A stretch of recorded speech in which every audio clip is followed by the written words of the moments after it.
안녕하세요. 국내 범죄 사건을 다루는 금요사건 파일 디바제식합니다.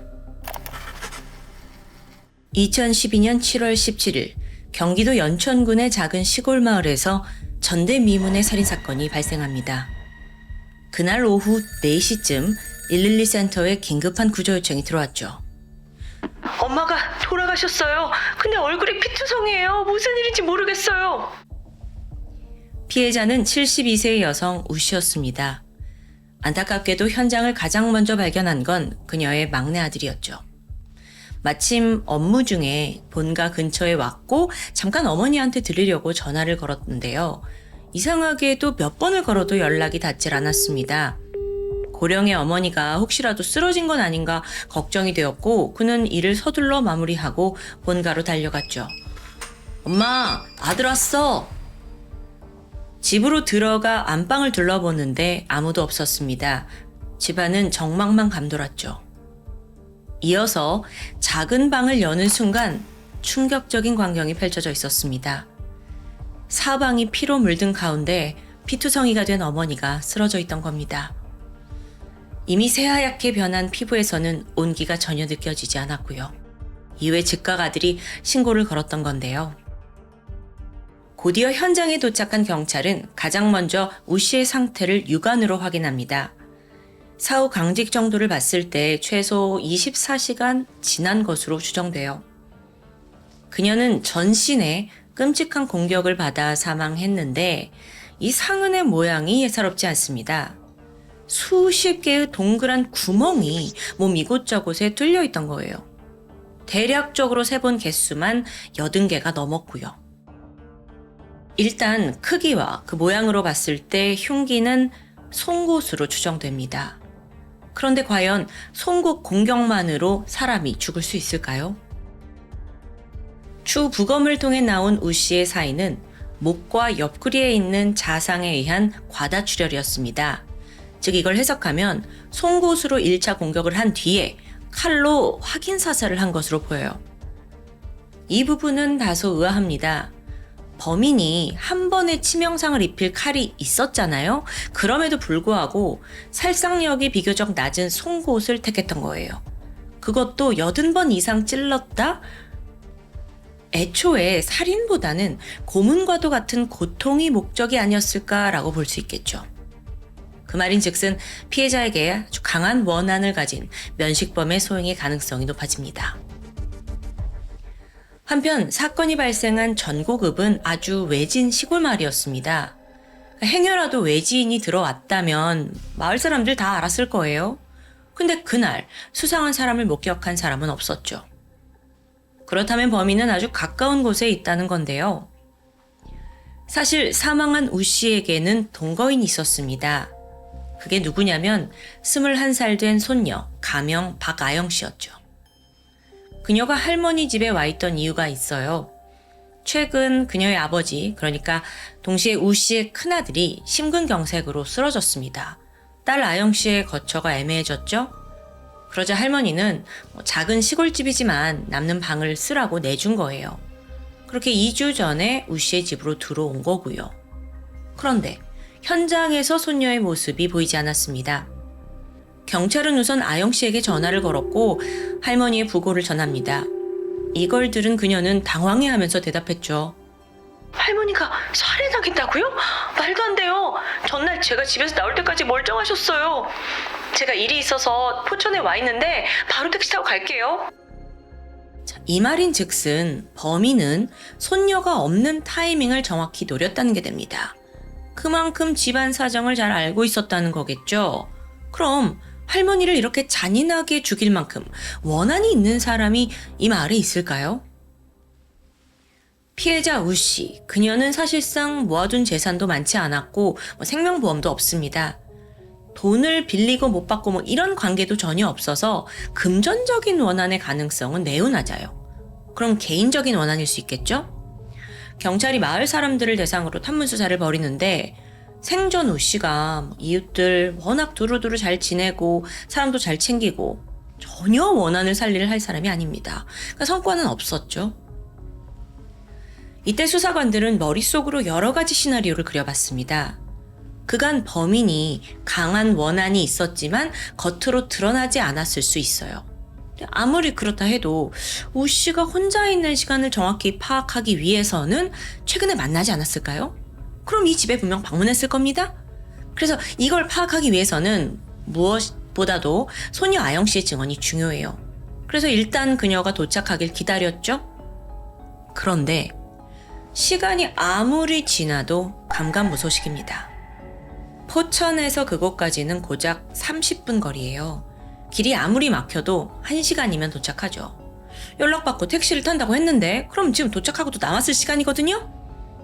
경찰은 다시 한번 박아영 씨에게 전화를 걸었습니다. 그런데 그녀는 더 이상 받질 않았죠. 순간 경찰의 뇌리에서 모든 퍼즐이 맞춰집니다. 사망한 우 씨와 가장 가까우면서도 마을 사람들의 의심을 피할 수 있는 사람, 바로 손녀였던 거예요.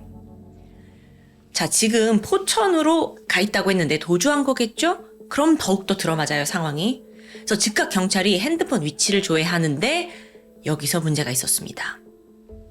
그녀가 알뜰폰을 사용하고 있었어요. 참고로 알뜰폰은 자체적인 기지국이 없습니다. 대부분 대형 통신회사가 구축해둔 망을 빌려서 사용해요. 그렇기 때문에 저렴한 가격으로 요금을 제공하는 건데, 일반적인 통신사의 경우에는 수사에 협조해달라 하면 그 시스템이 잘 구축되어 있어요. 24시간 안에 바로 위치 조회가 가능하거든요. 그런데 알뜰폰은 자기 자체적인 기지국이 없다 보니까 위치 정보를 바로 알 수는 없습니다. 그럼 어떻게 해야 되냐? 담당자가 직접 대형 통신사에 연락해서 이 부분 확인해 주세요 라고 요청을 해야 돼요. 근데 이게 평일에는 가능한데 이게 주말이거나 공휴일이면 또 기다려야 하는 겁니다. 마침 그때가 저녁이라 이제 직원들 다 퇴근했고 위치 조회가 불가능했어요. 자, 그럼 여기서 아니 지금 상황이 급한데 그냥 경찰이 대형 통신사에다 바로 연락하면 되는 거 아니냐? 라고 할 수도 있는데 이건 사실상 법적으로 불가능합니다. 만약에 그렇게 진행을 한다면 증거 수집 자체가 불법으로 처리될 수 있어요. 그러면 아무리 중요한 단서를 찾았다 한들 효력을 잃게 되고요. 경찰로서도 답답한 상황이죠. 하지만 이대로 기다리고만 있을 수 없습니다. 우선 목격담을 토대로 손녀 박아영의 마지막 행적을 추적해요.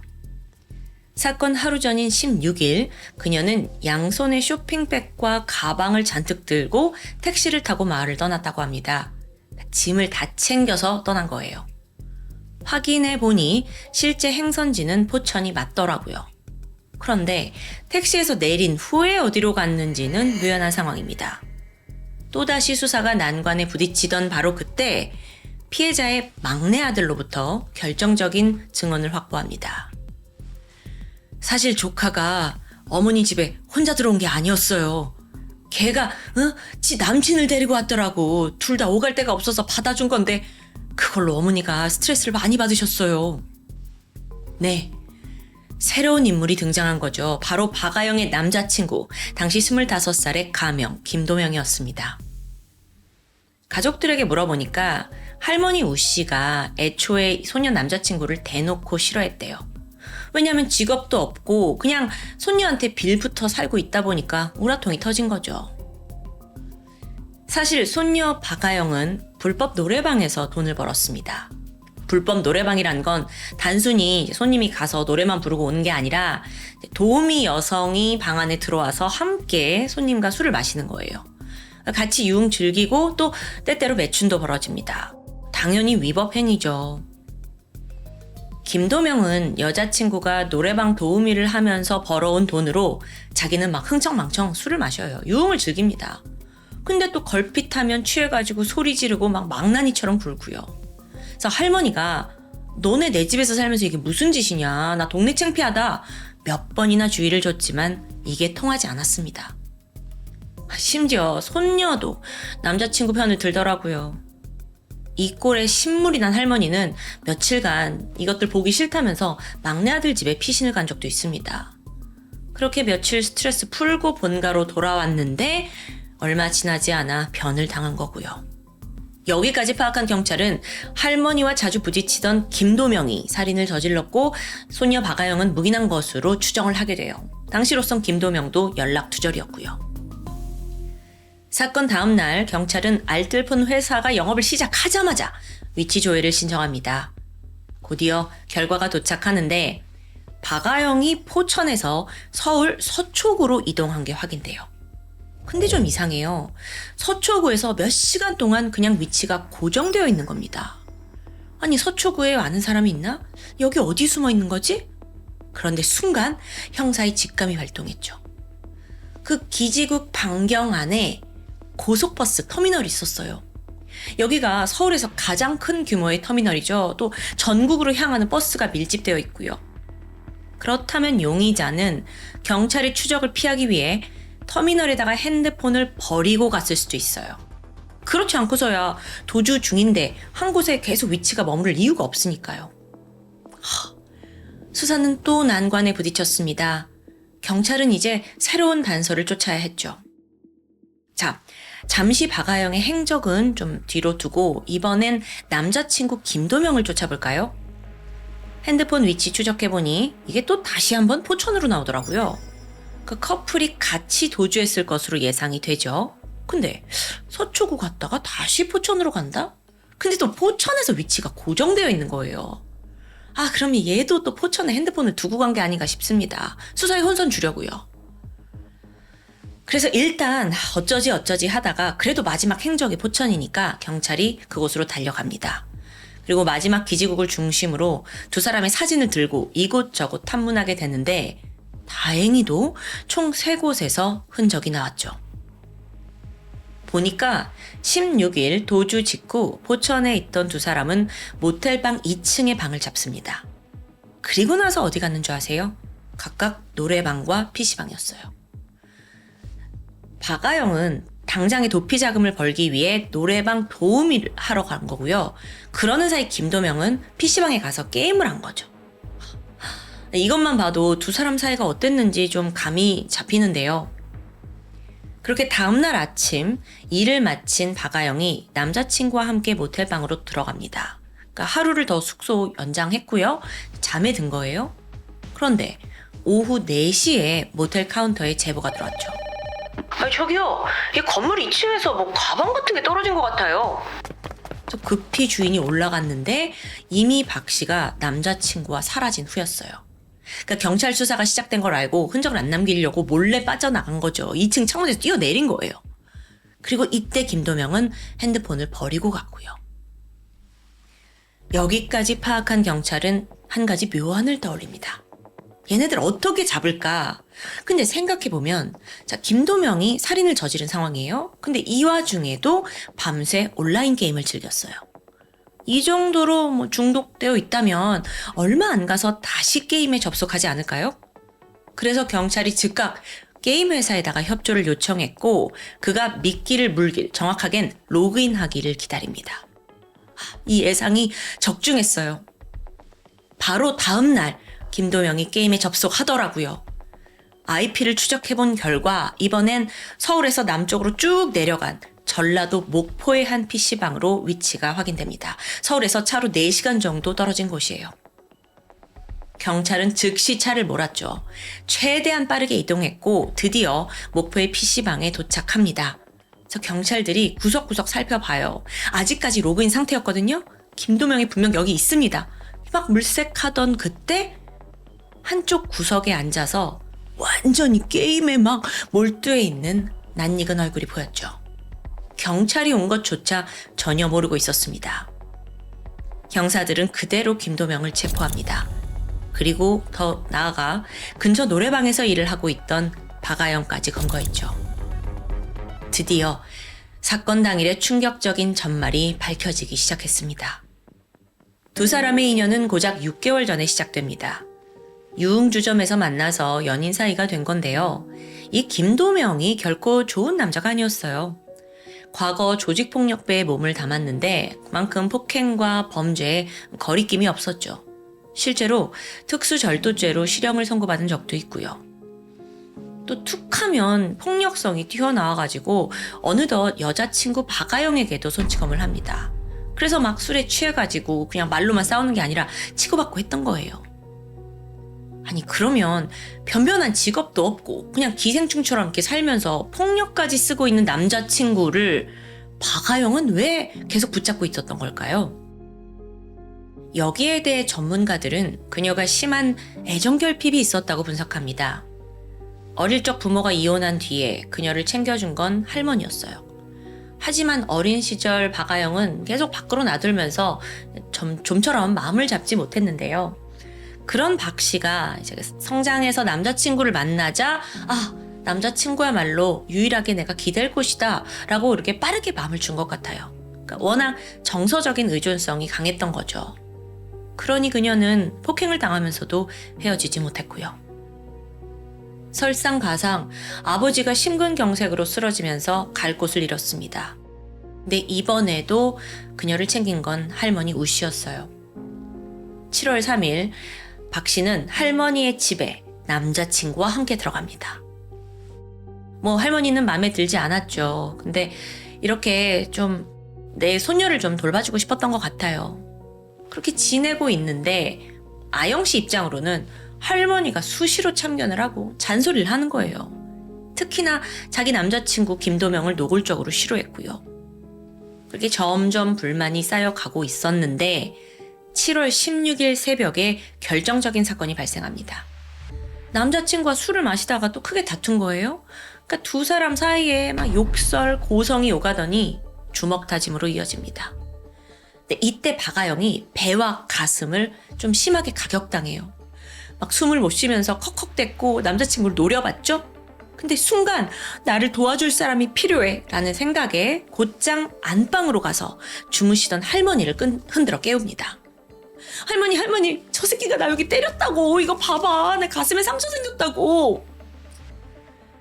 갑작스러운 상황에 할머니는 극대노했죠. 저 갈 곳 없는 놈을 내가 받아줬더니 감히 내 집에서 내 손녀를 폭행해? 그런데요, 애초에 저놈을 끌고 온 게 손녀예요. 지금껏 저놈 편을 들어줬고요. 어이구, 한심한 놈들. 우 씨는 일단 둘 다 취해 있다 보니까 니네 일단 방에 가서 자라 라고 소리 질렀어요. 왜냐면 어차피 말이 안 통하니까요. 다음 날 아침이 밝았습니다. 할머니가 손녀의 방을 찾아갔더니 지난 새벽에 그난리를 치고도 아무 일 없다는 듯 둘이 곤히 자고 있더라고요. 그래서 우 씨가 거칠게 이들을 깨웁니다. 이것들아, 일어나! 응? 아영이 너 다쳤으니까 일단 병원부터 가봐야 될 거 아니야? 그리고 김도명 너 이 자식, 너 병원 끝나고 당장 짐 싸서 이 집에서 윽박질렀습니다. 당연하겠죠. 얼마나 화나겠어요, 할머니 입장에서는. 그렇게 잠에서 깬 두 사람은 이 이야기를 듣자마자 인상을 팍 구겨요. 또 시작이네. 그래서 할머니의 재촉에 마지못해 병원에 갔지만 또 하필 문이 닫혀 있더라고요. 거기에 또 짜증이 납니다. 아침부터 사람한테 이래라 저래라 가지고 개고생했잖아. 다시 집에 돌아가는데 할머니의 잔소리가 또 시작됐죠. 아니 하영아, 너 언제까지 이러고 살래? 너도 떳떳한 직업을 가져야 될 거 아니야. 그래야 네가 정상적인 남자를 만나지. 어이구 정말 문제는 너야, 너. 그렇게 다그치는 소리가 점점 거세지자 박아영은 끓어오르는 분노를 제어하기 힘들어졌어요. 심지어 마당 한켠에는 남자친구 짐이 이렇게 내팽개져 있더라고요. 할머니가 짐 나가라고 던져둔 거예요. 그래서 박아영이 분노 가득한 눈으로 할머니를 노려보는데 이게 또 우 씨의 분노를 자극합니다. 태어났을 때부터 돌봐온 내 손녀가 남자한테 미쳐가지고 돈도 마음도 다 준 거예요. 몸까지 팔아 돈을 벌고 그 와중에 폭행까지 당했는데 나를 왜 째려보냐고. 분통이 터졌죠. 그래서 할머니가 소리칩니다. 이 불쌍한 년, 먹여 살려놨더니 아주 지랄하고 있네. 미친년아, 너도 나가. 들어온 니네 엄마랑 같이 살아. 바로 이 순간 박아영은 이성의 끈을 놓고 맙니다. 자기를 무시하는 건 그렇다 쳐도 엄마? 엄마를 언급해? 그녀의 눈빛에 살기가 서리기 시작했어요. 씩씩대던 그녀가 여기저기를 둘러보다가 마침 거실에 있던 송곳을 발견합니다. 그걸 집어서 남자친구에게 건넸죠? 죽여줘, 저 할머니. 아주 짧고 단호한 말투였습니다. 그러자 김도명은 즉각 행동에 나섰죠? 방 안에 들어가 있는 우씨 할머니한테 달려들더니 송곳으로 전신을 마구 찍는 거예요. 우씨가 비명을 지르면서 고통을 호소했죠. 그러면서 방 밖에 있는 손녀한테 아영아 신고해라 신고해. 그녀는 차마 이 공격이 손녀의 뜻이었다는 건 상상조차 하지 못했습니다. 할머니의 외침이 들려오자 박아영은 그냥 귀를 닫아요. 그리고 억지로 노래를 흥얼거렸죠. 송곳으로 80군데 이상 찔린 우씨는 고통에 허덕였습니다. 바닥에 쓰러져서 겨우 숨을 쉬고 있었는데 이 전신에 난 구멍에서 피가 흘러나오고 있어요. 자, 그런데 더 이상 이 방 안에서 비명이 들리지 않자 손녀가 돌아옵니다. 그러더니 남자친구를 향해 덤덤하게 물어요. 죽었어? 아직 숨이 붙어 있다라는 대답을 듣자 그녀는 곧바로 주방으로 향합니다. 식칼을 하나 꺼내더니 남자친구에게 건넸고 말없이 방 밖으로 나가버렸죠. 이후 김도명은 쓰러진 할머니의 목과 옆구리에 4차례 칼을 꽂았습니다. 그 칼이 빠져나올 때마다 엄청난 피가 쏟아졌고요. 결국 우 씨는 더 이상 버티지 못하고 과다출혈로 그 자리에서 사망합니다. 그런데 여러분, 손녀의 만행은 여기서 끝이 아니에요. 일을 다 끝낸 남자친구가 방 밖으로 나오는 걸 보자 확실히 죽은 거 맞아?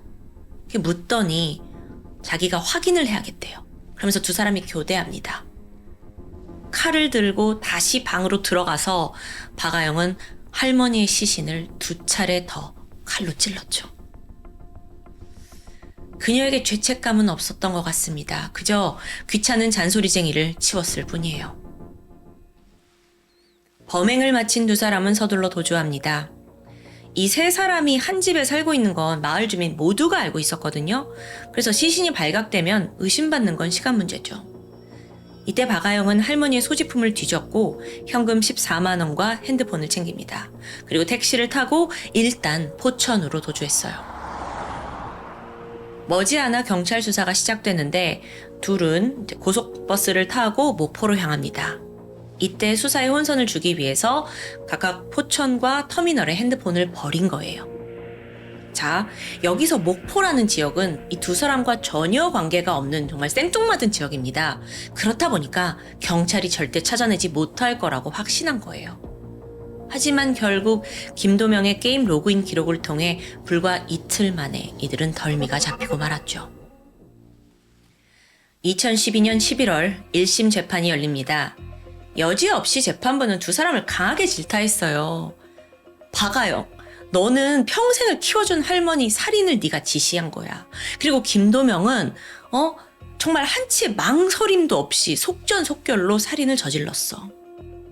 자, 너무도 잔혹한 사건이잖아요.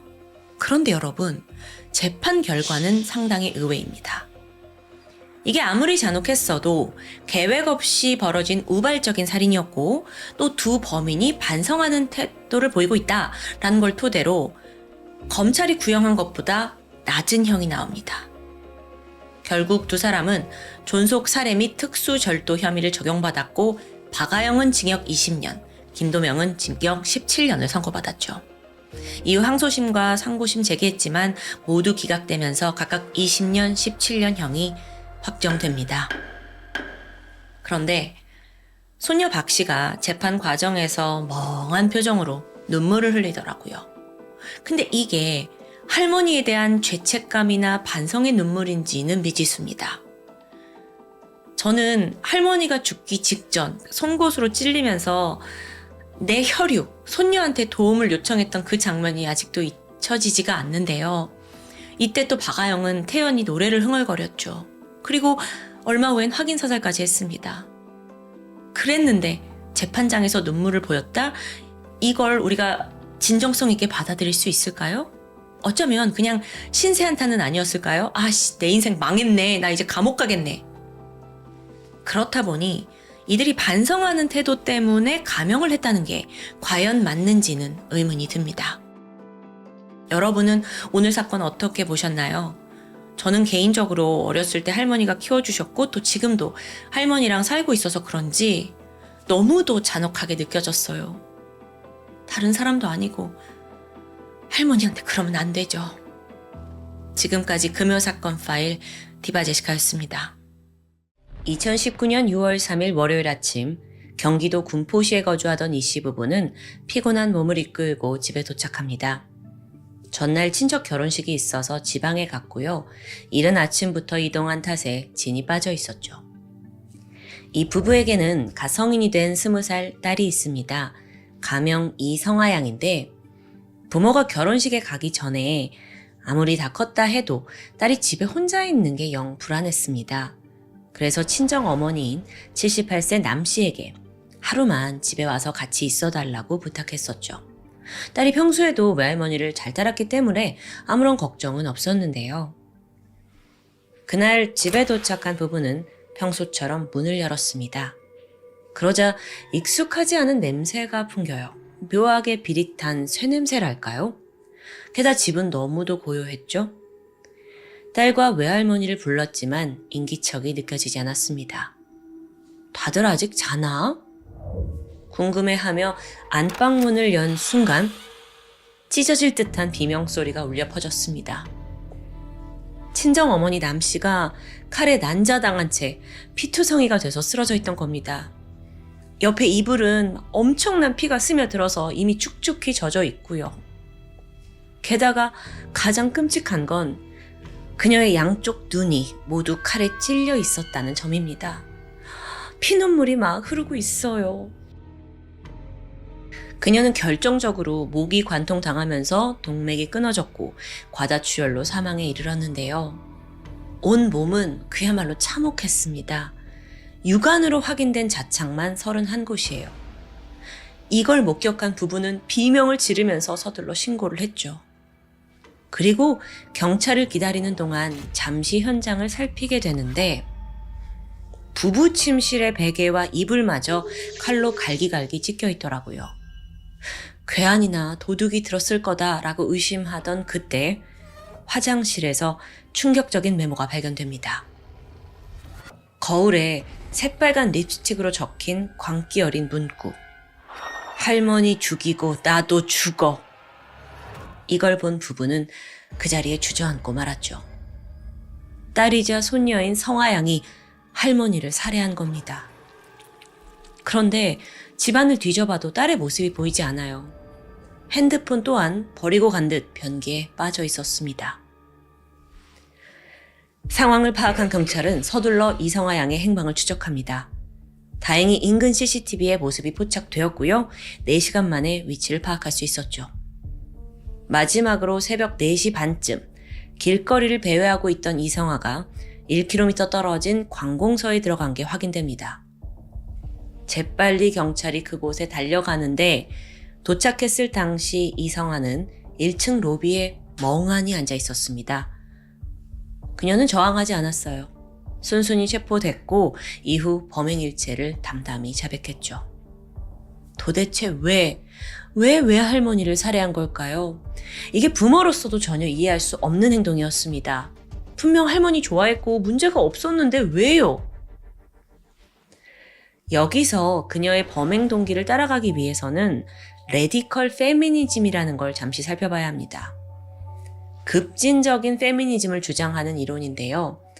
이들은 남녀 평등을 아예 넘어서 사회 전반에 성별의 권력 구조가 바뀌어야 한다라고 주장합니다.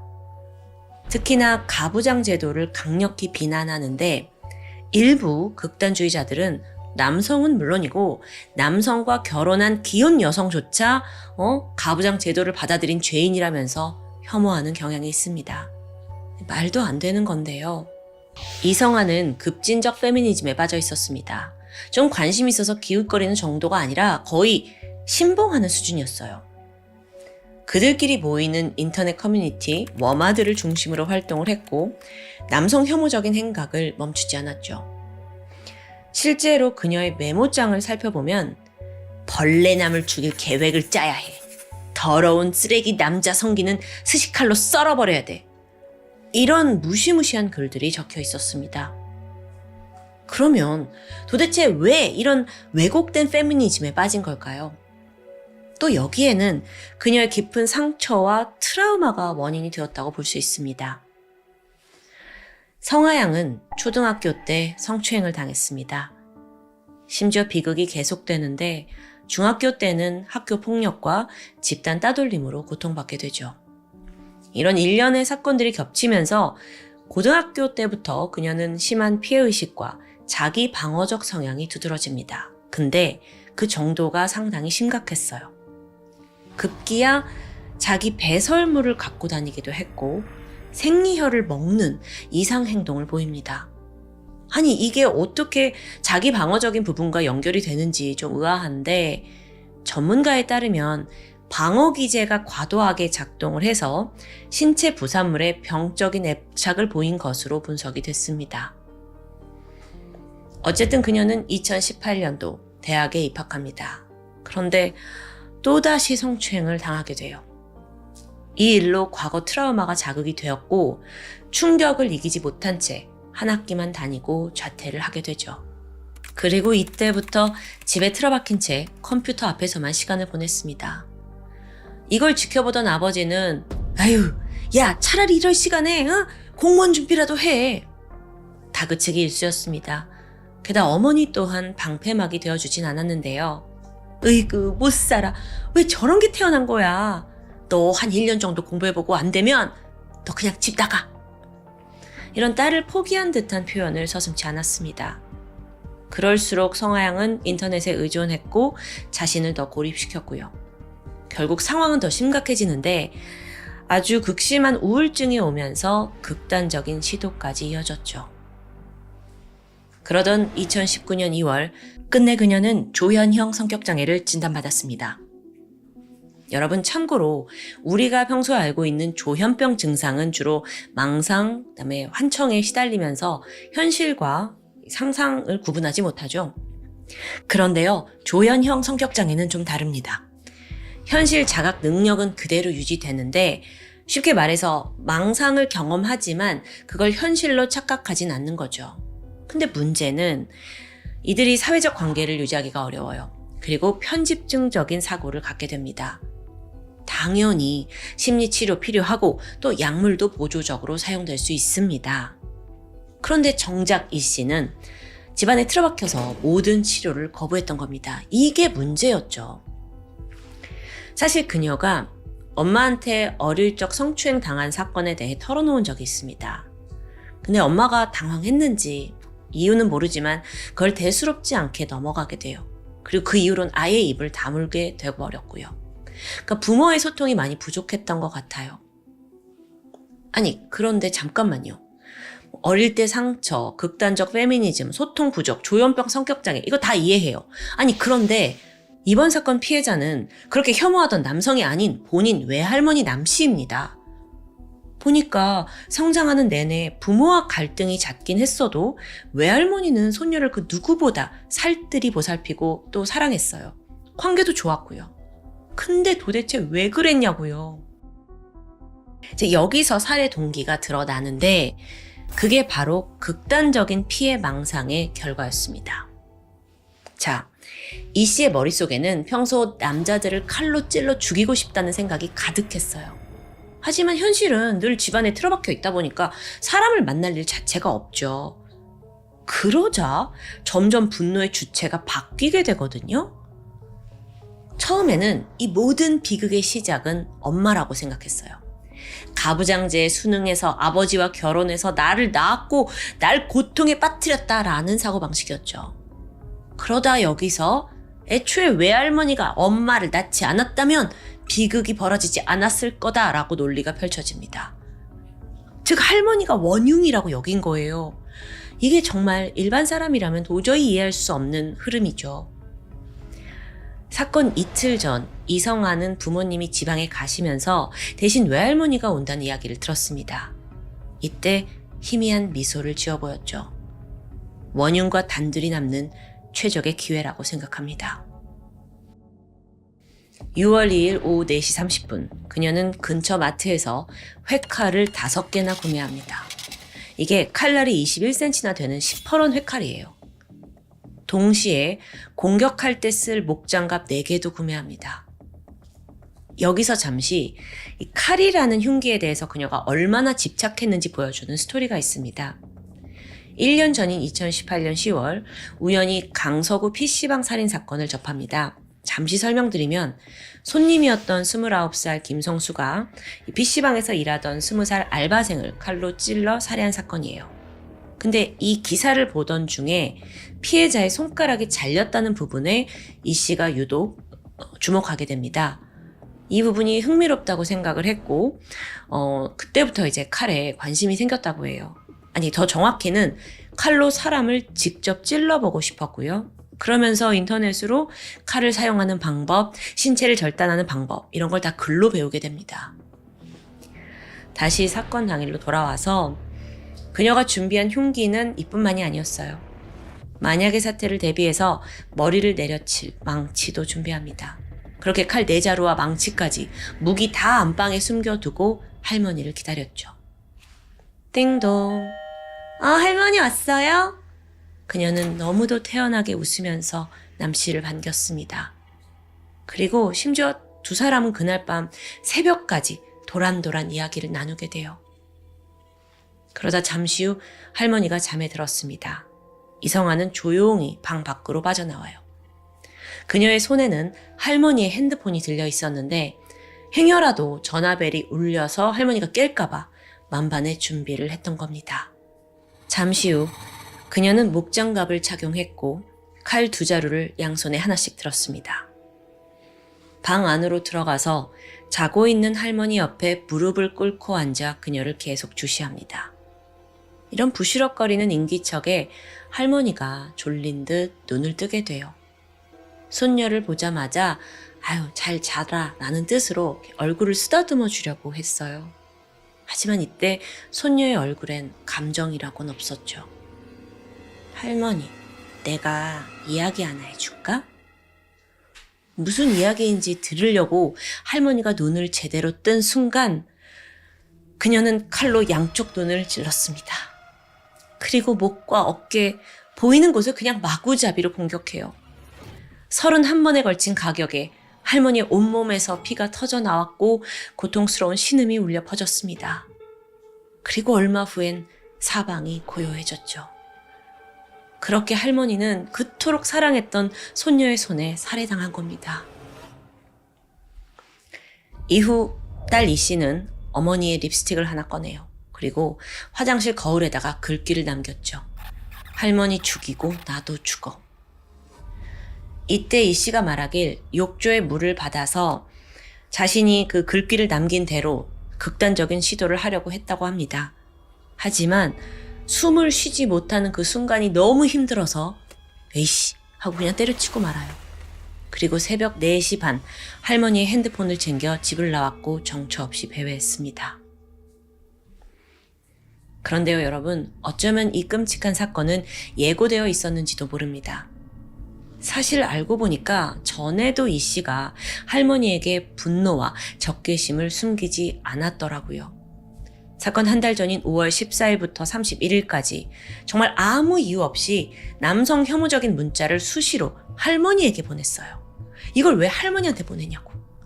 그 할머니도 손녀가 좀 이상하네 느끼고 있었죠. 근데 워낙 20년 이상 끔찍히 아껴온 손녀입니다. 그래서 아이고 야 좀 아픈가 보다 딱하게만 생각하고 넘겼던 겁니다. 2019년 11월 1심 재판이 열렸습니다. 이성아 양 변호인은 예상대로 심신미약을 주장해요. 조현병 성격장애 진단서가 그 주장을 뒷받침해주고 있고요. 그런데 여기서 심리검사와 정신감정에서 반전이 있었습니다. 이 씨가 그 범행을 저질렀을 당시 고의성이 있고 범죄라는 걸 분명히 자각하고 있었다라는 게 드러난 거예요. 재판부 또한 할머니가 오는 것에 맞춰서 범행 도구 구매했고 모든 걸 계획적으로 했다라는 걸 강하게 지적합니다. 그렇게 징역 25년이 선고되는데 2020년 4월에 항소심이 열렸습니다. 여기서 재판부는 범인 나이가 아직 어리고 또 죄를 자백한 점을 양형에 참작합니다. 또한 이게 가족들끼리 사이에서 벌어진 사건이잖아요. 그러니까 유족인 부모도 제발 선처해달라고 탄원을 했고요. 여기서 재판부 또한 이 사람이 워낙 성격 장애와 반사회적 성향이 짙다 보니 장기간 복역을 해서 개선될 문제만은 아니라고 판단을 합니다. 그렇게 이 씨에겐 8년이 감형된 17년형이 선고됐습니다. 동시에 위치 추적 전자장치 부착 명령 10년이 추가되었고요. 오늘 사건은 어쩌면 부실한 가정 간의 소통 그리고 또 사회 구조가 괴물을 만들어낸 결말이 아닌가라고 생각됩니다. 애초에 초등학생이 성폭행 피해자가 되는 걸 사회가 막지 못했습니다. 그리고 가족은 딸이 심각한 증상을 진단받고도 병원에 데리고 가는 걸 실패했죠. 그녀의 이야기도 충분히 들어주지 못했고요. 심지어 대학에서 성폭행이 이어졌고 가족은 여전히 무심했습니다. 어쩌면 막을 수 있었던 사건 아니었을까요? 누가 진짜 그녀를 괴물로 만들었을까요? 지금까지 금요사건 파일 디바제시카였습니다.